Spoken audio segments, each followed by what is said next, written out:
the #1 most important rule for crypto investors. And this is my personal opinion, of course. And the group that this rule kind of applies to is for long-term investors, or hodlers as they say. But before I share what my top rule is, I just want to say a really quick note, and that is welcome to my new series called Kevin Talks Crypto, episode #1. And in this series, I'm going to be sharing my opinions, my thoughts on various things happening around crypto, my favorite coins, and just general rants and ramblings about various topics that I'm personally interested in the crypto space. So of course, this is going to be my personal opinion and does not necessarily reflect the opinion of other influencers under the Bitcoin for Beginners umbrella. Okay, so now that's out of the way, let's take a look at the rule.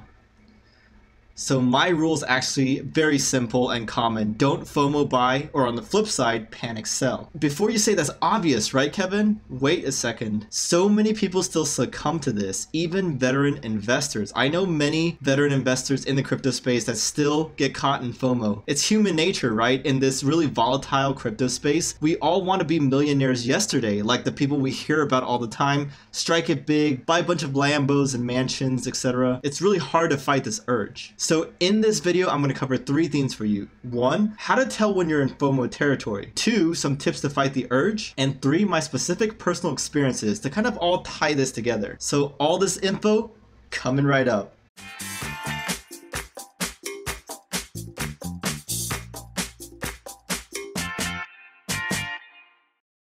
So first, how to spot FOMO. Well, the first thing I would say is to listen to your gut. Basically, you want to ask yourself, does it feel like it's gone too high too fast for a particular coin, or maybe the whole market in general? And this could be fine-tuned based on your own experience and lessons learned. It's more of an art than a science, I'd say. And you can also listen to the pulse of the community. And you can do that by being a part of crypto communities like our Facebook group, Telegram, Slack, Discord, whatever. And take a note of the overall sentiment. Is it greed? Is it panic? Take that in mind when trying to predict trends and really listening to what people are saying. And also think about your regular friends, the ones that aren't into crypto or just joined recently. Are they asking about crypto? Are they hitting you up? Or are they more silent and telling everybody that they're on the sideline and they've taken their money out for now? Finally, you can look at a coin's macro trends, and this doesn't really require too much TA, to be honest. You can just look at the fact that it's been leapfrogging rankings on CoinMarketCap. Usually when a coin starts jumping so many rankings, and other coins that you think it should be below, you might be like, this is too risky right now. I don't want to touch it. I'm going to wait. Also, just looking at the charts, has it gone parabolic recently? That's also a time to not touch it. And so by taking into account all of these factors, you can really get a better feel for if we're in FOMO territory for a particular coin, set of coins, or the whole crypto market in general. Okay, so say that you know that you're in FOMO territory now. What are some tips to fight the urge to buy? Well, first you can practice patience. And in this case, laziness is actually useful for once in our lives, right? You can make it not that easy to have itchy trigger finger by not just having everything readily available in the exchanges, put them in wallets, hardware wallets, Coinbase vaults, whatever. And this has saved me many times because I'm too lazy to do the transfer to the exchange.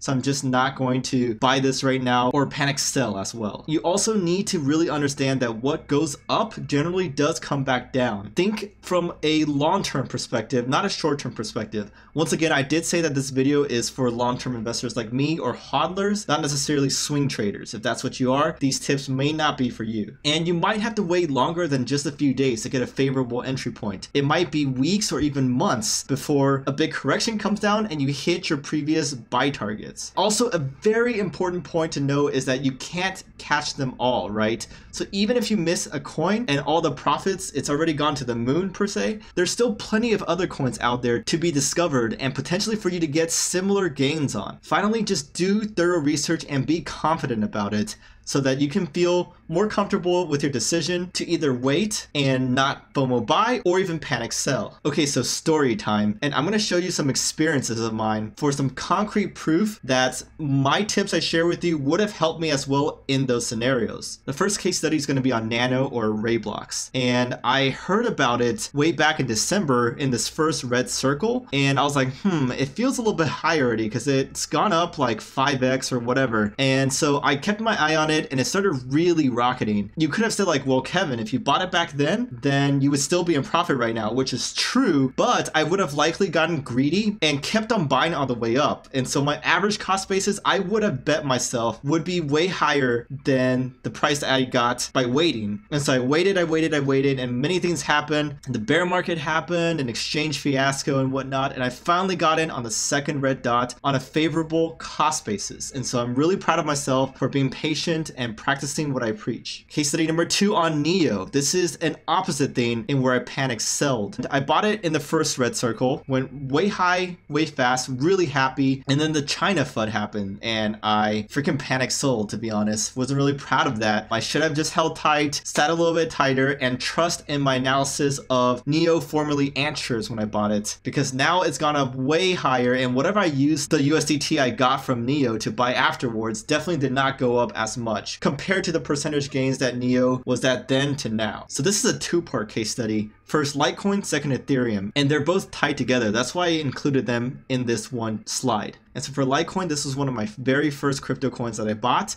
the first red circle, but it went sideways for a while, and I was really impatient because I'm like, everything is rocketing. So I sold it mostly at break-even price, and then Ethereum, I started buying in those 3 red circles. I'm like, oh, it keeps on going up, and Litecoin's staying steady. But then look, I mean, it dropped down quite a bit afterwards. And yes, I'm up as a whole for Ethereum, but not as much as I would be if I was a little bit more patient for Litecoin. And my last case study is on Numerare. This one was a really bad one. I'm not proud of this. I definitely FOMO bought. Like the first circle, it went up and up, and I took a look at it very briefly, didn't do too much thorough research. Everyone's always shilling, of course, on Reddit or other places. So I was like, they're shilling it. I like the reasons. Let's buy a lot. And then it kept on going up. I was like, oh, I'm going to make a fortune. I'm going to get Lambos. But then, of course, it dropped all the way back down. And then after a while, I'm like, okay, it's just not worth it. I'm just going to cut my losses, which ended up being a good idea because it never really recovered, as you can see. And so in conclusion, I've shared with you my number 1 most important rule for long-term crypto investors, and that is to stay away from FOMO buying or panic selling. I've shared with you some tips to overcome this urge, and also my own personal experiences on what could have been prevented if I followed these rules. And so I would love to hear your thoughts down below about your personal experiences and what you think about my tips. And also feel free to smash that like button, subscribe if you haven't already. This is Kevin, and I'll see you next time.